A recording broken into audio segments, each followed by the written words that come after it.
Good evening and welcome to Justeventoneline News at 9. I am Anifat Ismail. The news headlines. Tinubu seeks fresh 1.15 trillion naira domestic loan to fund budget deficit. Senate orders probe into Buhari-era railway project. Federal government to invest 12 billion naira in digital research project. Nigeria, Africa must pursue energy transition on own terms. Federal government targets 7 million youth to acquire digital skills, vocational training. Students showcase innovative ideas at Entrepreneurship Expo preliminary defense in Ilorin. FCT doctors strike continues despite partial payment of arrears. Amupitan warns politicians against vote buying, election rigging.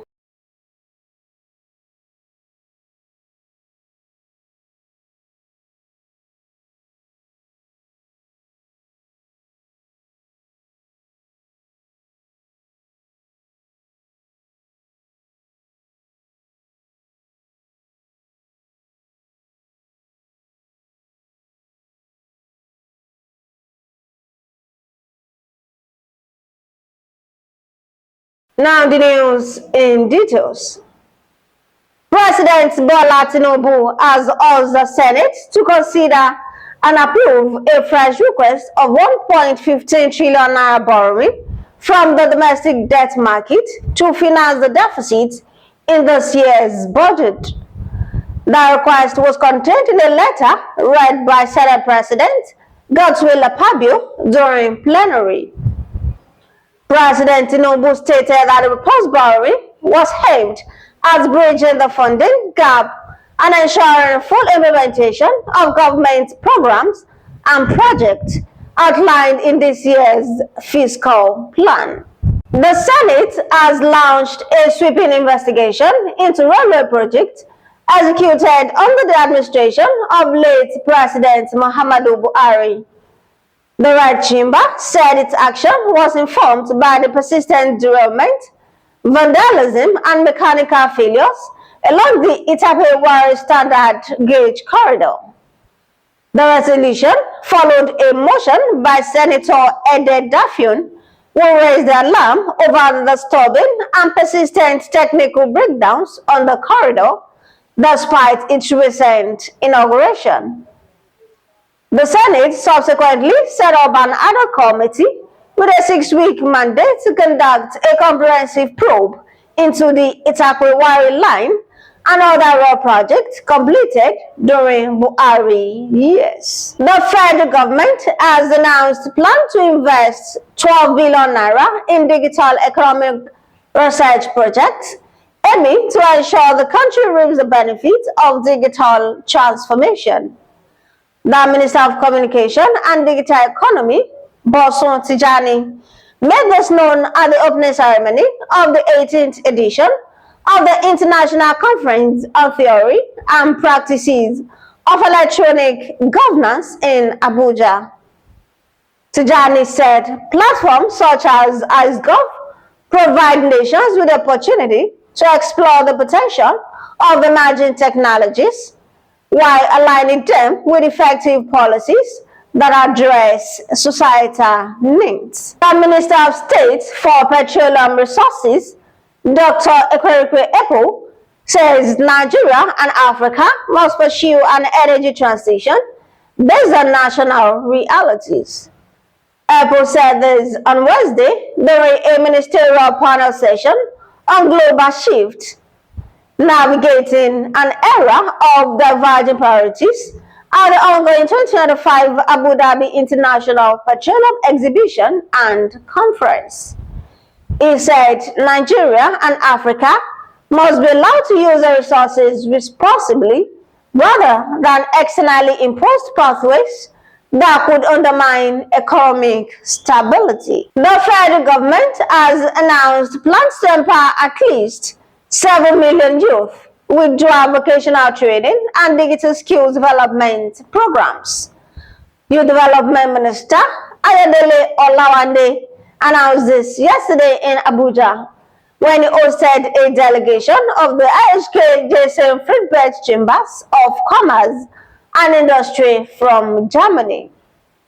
In a statement by the Ministry's Director of Information and Public Relations, Omolara Esong, the minister noted that the initiative underscored the government's commitment to equipping young Nigerians with practical and industry-relevant skills that foster self-reliance, innovation, and employability. In commemoration of the 2025 International Students' Day, slated for November 17, the Entrepreneurship Expo preliminary defense was held on Wednesday at the Kwara State Ministry of Tertiary Education Conference Hall in Ilorin.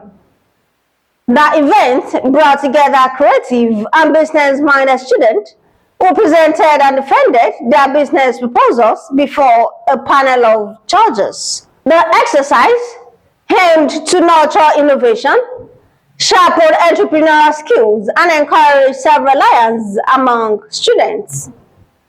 The Chief Judge, Professor Mubarak Sani, the Director, Center for Technical, Vocational, and Entrepreneurship Training, Kwara State University, Malete, said the program focused on bringing out talent among tertiary institution students. As the Chief Judge, this is not the first time we have started this exercise.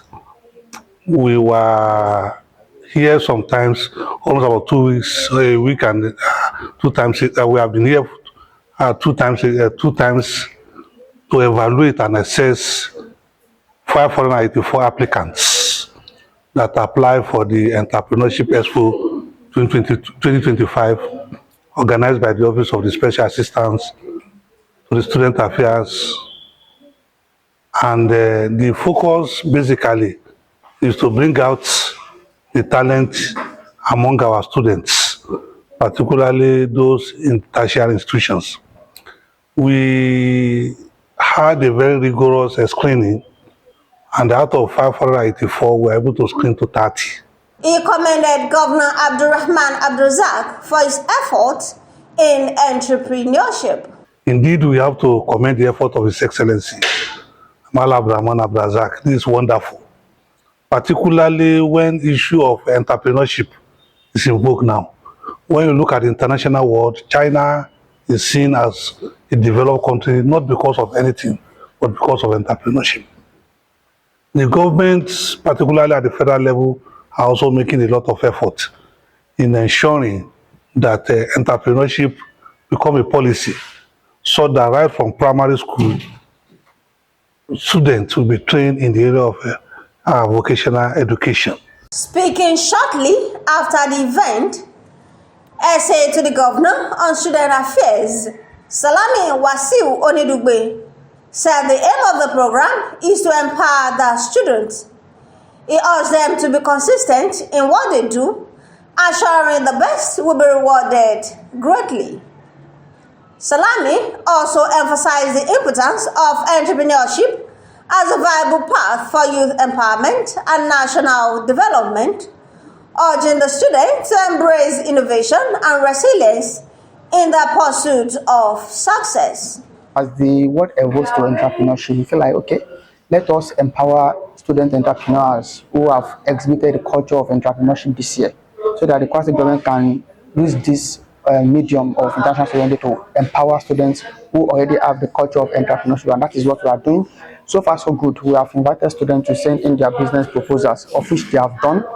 The panel of judges have reviewed the proposals sent by the students, and they have shortlisted 30 student proposals, and they are here today to come and defend what they have sent, so that we are going to be assured that the proposals truly belong to the students. It's not that someone just writes a proposal and give it to them and go and defend it. So today they are doing that, and at the end of the day, they are going to choose the number of student entrepreneurs who will come and defend on the grand finale. And it it might interest the public to know that every student that has been shortlisted for the grant finale have access to financial support from the Kwara State government. It depends on how you are able to pitch your business on that day. You can win 1 million naira, you can win 800,000, you can win 600,000, depending on how you can pitch your business on that very particular day, which is on the 17th of November 2027. Following that screening process, 15 outstanding student-owned business will be selected for the financial support and grant for their business's expansion. As the participating students described the experience as thrilling and an excellent initiative of the Kwara State government. The Association of Resident Doctors in the Federal Capital Territory on Wednesday confirmed the partial payment of salary arrears and the medical residency training fund by the FCT administration. The association maintained that its indefinite strike will continue until all outstanding demands are met. In a statement signed by its president, Dr. George Ebong, the association said the payment marked the beginning of the implementation of its demands, added that several doctors were still left out of the recent disbursement. The chairman of the Independent National Electoral Commission, Professor George Amupitan, son, has raised alarm over alleged incidents of vote buying in one of the local government areas of Anambra State ahead of Saturday's governorship election. Professor Amupitan would disclose this during a stakeholders meeting yesterday at the Professor Dora Aquili Women's Development Center, Aqua, warned that some individuals were determined to cause confusion and undermine the credibility of the polls through vote buying. He, however, assured stakeholders that despite such distractions, the Commission remained fully committed to conducting a free, fair and credible election in the state.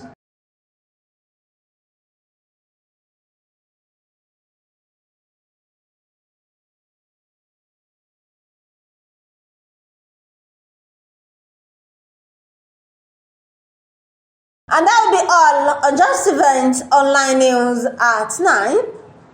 Here is the recap of the story. Tinubu seeks fresh 1.15 trillion naira domestic loan to fund budget deficit. Senate order probe into Buhari-era railway project. Federal government to invest 12 billion naira in digital research project. Nigeria, Africa must pursue energy transition on own terms. Federal government targets 7 million youth to acquire digital skills, vocational training.